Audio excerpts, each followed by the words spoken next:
Citizens of the United States, we are anonymous. We are here with you today to present the FCC's case, which involves Comcast, and TWC, AT&T, and Verizon, as well as policies that they are trying tirelessly and desperately to pass. Policies that would make the system obey their every command. Their hearing to rule these power-hungry policies will be this 15th of May. Let us not be silent.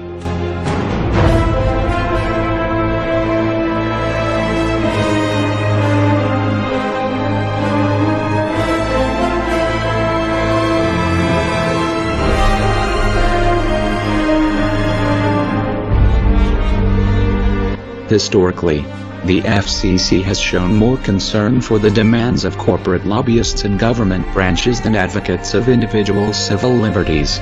According to reports, Chairman Wheeler's new proposal embraces a commercially reasonable standard for network management.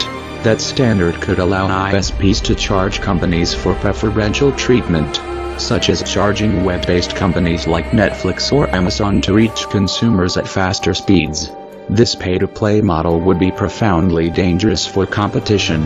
New innovators often cannot afford to pay to reach consumers at the same speeds as well-established web companies.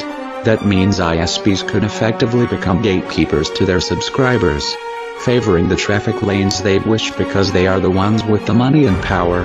The FCC Chairman Tom Wheeler, an Obama appointee and former cable lobbyist, has drawn up rules to allow ISPs to decide which communications you can see in a timely, best effort fashion and which services will be also ran laggards. In so doing, Chairman Wheeler sets the stage for a further magnification of the distorting influence of money and incumbency on our wider society. Political candidates whose message is popular, but who lack the budget to bribe every ISP to deliver it in a timely fashion, will be less equipped to reach voters than their better-financed rivals.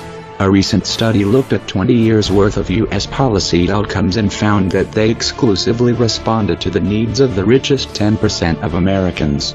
Now, the FCC is proposing to cut the process further, so that the ability of the ignored 90% to talk to one another, network and organize and support organizations that support their interests will be contingent on their ability to outcompete the already advantaged elite interests in the race to bribe carriers for premium coverage.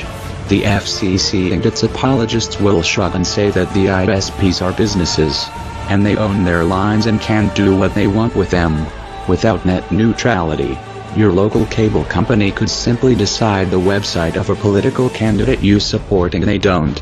Hence, they will start loading less than 1% as fast as the other candidate's website. Because they can. Or for instance, they will have the ability to heavily disable a political organizing tool online that's being used to topple dictatorships abroad, expose corporations legally, or even fight bank bailouts at home. ISPs can promote content that they own, and undermine content from their competitors. They can shake down startups and artists and blogs for fees, and put them out of business if they don't pay up. The FCC has chosen their course, and while there's still a chance for them to change their mind, it's going to be more difficult if we don't let Congress know we're upset with this situation at hand, and will remember which way they turn on this, whether it's good or bad. A massive power grab is nearing closer and closer if we do not act upon such event. Therefore, we are calling upon the citizens of the United States to occupy the FCC's location on the 15th of May. The location is in the description of this video. Whether you are alone, or with someone, either way, you care enough to make an appearance, and make yourself present. You are fighting for yourself. You are fighting for the people that are driving in their cars, that are comforted in their homes, and working in their jobs. Yet in the meantime, we will be conducting a Twitter storm on May 11th. We advise everyone to join and to use the hashtag NetStorm when it comes about tweeting or posting about the FCC, net neutrality, Comcast, TWC, or any of category. Always remember to redirect each post and tweet to the FCC's social net account. Same goes to Comcast, TWC, Verizon, and AT&T's net accounts. Call your providers. Question their actions. Target the hashtags to CEOs and other high-ranking officials that have a Twitter, Facebook, or any other social network account. Let us make noise, and let them hear the roars they have caused. The storm will come to an end on May 16th. An email spam raid will be conducted towards those that are affiliated with violating the essence of the internet and the neutrality status of it. We ask you to type your own letter, and to send it to the email providers that are located in the description of this video. Operation NetStorm. Engaged. We are anonymous. We are Legion. We do not forgive. We do not forget. United as one. Divided by zero. You know who you are. Expect us.